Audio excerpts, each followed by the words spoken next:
للهلال الآن في الدقيقة الثانية. حصل الهلال بالدقيقة الأولى على مخالفة، في الدقيقة الثانية على ركلة ركنية وراسية ثانية، وهدف للهلال. يونسو يسجل أول أهداف الهلال في المباراة، وأول كرة راسية ينجح مع الهلال في تسجيل أول كرة راسية له في مسابقة الدوري هذا العام عبر يونسو يسجل الهدف الهلالي الأول في كرة تخطت مارتن كامبانيا. هذه المرة تآمروا عليه لاعبي الهلال، الكرة وصلت إلى هيونسو، وراسية هيونسو في أكثر من راسية رسمت المؤامرة على مارتن كامبانيا إلى أن نجح الهلال في تسجيل هدف الأول. شوف الراسية الأولى، التفكير بالراسية الأولى ثم الثانية جاءت من هيونسو إلى هدف هلالي أول في مرمى الباطن. أخيرا ينهار صموده من أمام الهلال ويتلقى أول أهداف المباراة عبر هيونسو. غاب مهاجمين الهلال عن التسجيل، تدخل هيونسو هذه المرة ليسجل الهلال أول أهدافه في المباراة. الهلال يتقدم بهدف الأول في شوط المباراة الثاني. حكم المباراة في حديث مع حكام.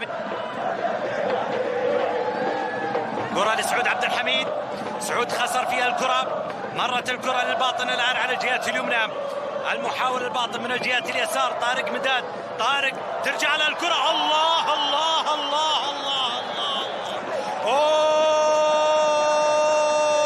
على لقطة وعلى لعبة للباطن. الباطن جاء يحدث شيء في مباراة الليلة، شباب الباطن جاءوا يحدثون شيء في مباراة الليلة. الباطن يسجل التعديل الآن عبر يوسف فواز، كرة رائعة جدا للباطن، ينجح في تسجيل التعادل يوسف فواز. كرة كانت صعبة على عبد الله المعيوف، لقطة رائعة للباطن. شوف الكرة مرة أخرى سعود أخطأ فيها، سعود قلت بأنها ليست من أفضل مباريات هذه المباراة، ثم بعد ذلك الكرة مستمرة الباطن. أداء عالي جدا، أداء عالي جدا يا جماعة، أداء عالي جدا لشباب الباطن.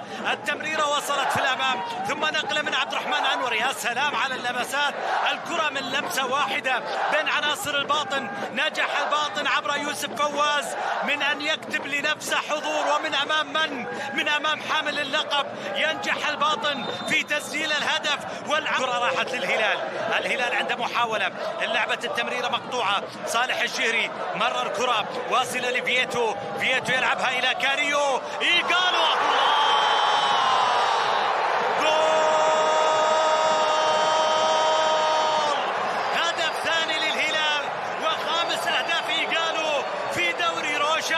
وبصورة سينمائية رائعة من إيغالو، لاعب خرافي إيغالو يسجل هدف للهلال في وقت مهم جدا قبل الدقيقة 80 وحنا نلامس الدقيقة 80.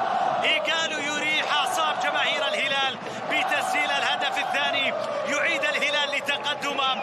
إيغالو أعاد الهلال لتقدمه، عادت شخصية إيغالو فسجل وأفرح الهلاليين وعاد الهلال للتقدم. الكرة بالكعب، يا سلام على إيغالو، الهداف الكبير يعرف كيف يتعامل من أمام المرمى، الطريقة المثالية، يعرف كيف يتعامل مع الكرة والطريقة المثالية التي توصل إلى الشباك. الكرة بالكعب من إيغالو، الثقة العالية، لاعب معطي المرمى ظهره في الدقيقة 80، فريقه بحاجة الانتصار ومع ذلك بكل ثقة لأنه يثق بإمكانياته، لأنه يعرف حدود إمكانياته. مارتن كامبانيا هل يتمكن من التصدي لثالث ركلة جزاء في مباراة واحدة؟ هل يفعلها كامبانيا؟ كاريو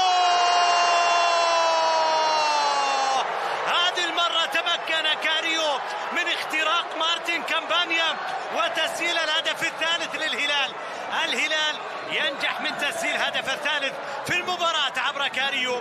الكرة كانت صعبة على مارتن كامبانيا. الهدف الثالث للهلال، الهلال أصبح متقدم مع الدقيقة 90 ب3 أهداف مقابل هدف. وبالمناسبة راح يكون عندنا 13 دقيقة وقت بدل ضايع، 13 دقيقة وقت بدل ضايع.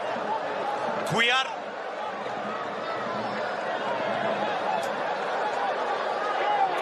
راح يترك ملعب المباراة.